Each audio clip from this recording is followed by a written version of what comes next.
சகாஞ்சி பேசுகின்றேன். நான் இன்று பேச இருக்கும் தலைப்பு என்னவென்றால், நீ சார்பு மனிதனா, சரியான மனிதனா? அது என்ன சார்பு மனிதன்? நீ மனதை சார்ந்து இருக்கின்றாய் அல்லவா? நீ மனதிற்கு அடிமையாக இருக்கின்றாய் அல்லவா? நீ மனதோடு போராடி கொண்டிருக்கின்றாய் அல்லவா? அப்படி போராடும் மனிதர்களெல்லாம் சார்பு மனிதர்கள். சரி, யார் சரியான மனிதர்கள்? மனிதன் என்றால் என்ன? மனதை தன் வயப்படுத்துவன் தான் மனிதன்.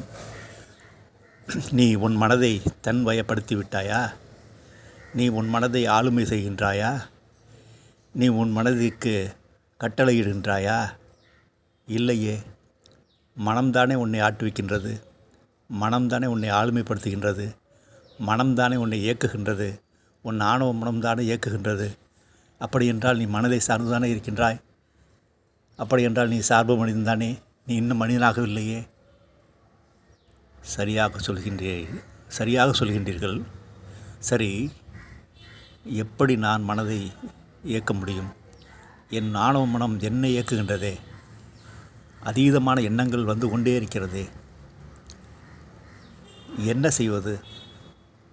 ஒன்று செய்ய வேண்டாம். Just listen. மனதை பார்த்தால் போதும். சாட்சி பார்வை பார்க்க பழக வேண்டும். விமர்சனமற்று பார்க்க பழக வேண்டும். கண்டனம் செய்யாமல் உன் எண்ணங்களை பார்க்க வேண்டும். குறை கூறாமல் உன் எண்ணங்களை பார்க்க வேண்டும். பாராட்டாமல் உன் எண்ணங்களை, நல்ல எண்ணங்களை பாராட்டாமல் நீ பார்க்க வேண்டும். இப்படி நீ பார்த்தால் அங்கே ஒரு தியானத்தன்மை நிகழ்வதற்கான ஒரு சூழ்நிலை ஏற்படுகின்றது. உன் மனதிற்கு செல்லும் உயிர் சக்தி மடைமாற்றம் செய்யப்படுகின்றது. உன் உயிர் சக்தி தியானத்தன்மையின் பொழுது கவனித்தல் சக்தியாக ஒன்று சேர்ந்து நிற்கின்றது.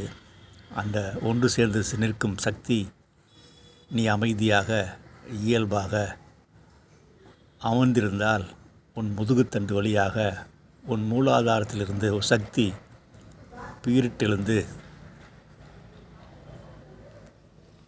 சகஸ்ரார நிலைக்கு செல்ல ஆயத்தமாகின்றது. ஆதலால் நீ கவனி, வெறுமனே கவனி. சமயம் கிடைக்கும் பொழுதெல்லாம் உன்னை நீ உற்றுப்பார். உன் எண்ணங்களை உற்றுப்பார். இது செய்தாலே போதும். உன் மனதின் ஆளுமையிலிருந்து படிப்படியாக இலகுவாக நீ வெளிவந்து விடலாம். உன் மனதிற்கு செல்லும் ஆணவ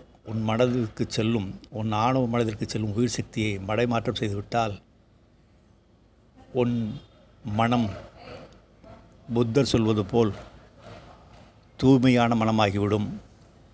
அவர் மனமற்ற நிலை என்று சொல்லியிருந்தால் உன்னால் புரிந்து கொள்ள முடியாது.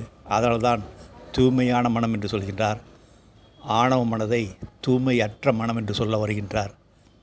நீ உன் மனதை தூய்மையாக்க உன் மனதை பார். சாட்சி பார்வையாக பார். நீ உன் மனதிற்கு கட்டளையிட ஆரம்பித்து விட்டால் நீ சரியான மனிதனாக உயிர்த்தெழ ஆரம்பிக்கின்றாய் என்ற அர்த்தம். அப்படி முழுமையாக நீ உன் மனதை ஆளுமைப்படுத்திவிட்டால் நீ அப்பொழுதுதான் சரியான மனிதனாகின்றாய். நீ சரியான மனிதனாக உயிர்த்தெழுந்த பின்னால் உன்னை இந்த சமுதாயம் பொருளாக பயன்படுத்த முடியாது. உன்னை சுரண்ட முடியாது. சரியான மனிதனை யாராலும் ஏமாற்றவும் முடியாது. சரியான மனிதனை மதத்தன்மையற்ற மதவாதிகள் பயன்படுத்த முடியாது. சரியான மனிதனை அதிகார துஷ்பிரயோகம் செய்யும் அரசியல்வாதிகள் பொருளாக பயன்படுத்த முடியாது. சரியான மனிதனை அறமறந்த வணிகர்கள் பயன்படுத்த முடியாது. ஆதலால் நீ சார்பு மனிதனாக இருக்கின்றாய். அதை நீ சரி செய்ய உன்னையே நீ கவனி. சாதாரண ஒரு சிறு செயல்தான் செய்ய சொல்கின்றேன், கவனிக்க சொல்கின்றேன். அது மிகப்பெரிய மாற்றம் உன்னில் நிகழும். நீ சார்பு மனிதனாக இருந்து கொண்டிருந்தால் உன்னை உறவுகளும் உன் மதத்தன்மையற்ற குருமார்களும் உன்னை ஆட்சி செய்யும் அரசியல்வாதிகளும் உன்னை பொருளாக பயன்படுத்தி கொண்டே தான் இருப்பார்கள்.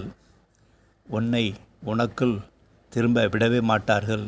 நீ சரியான மனிதனாகிவிட்டால் நீ உள்முகமாக பயணித்து நீ எதற்காக இந்த பூவுலகில் பிறந்தாய் என்ற எண்ணம் தோன்றி உள்முகமாக பயணித்து உன்னை அறிய முற்படுவாய். ஆதலால்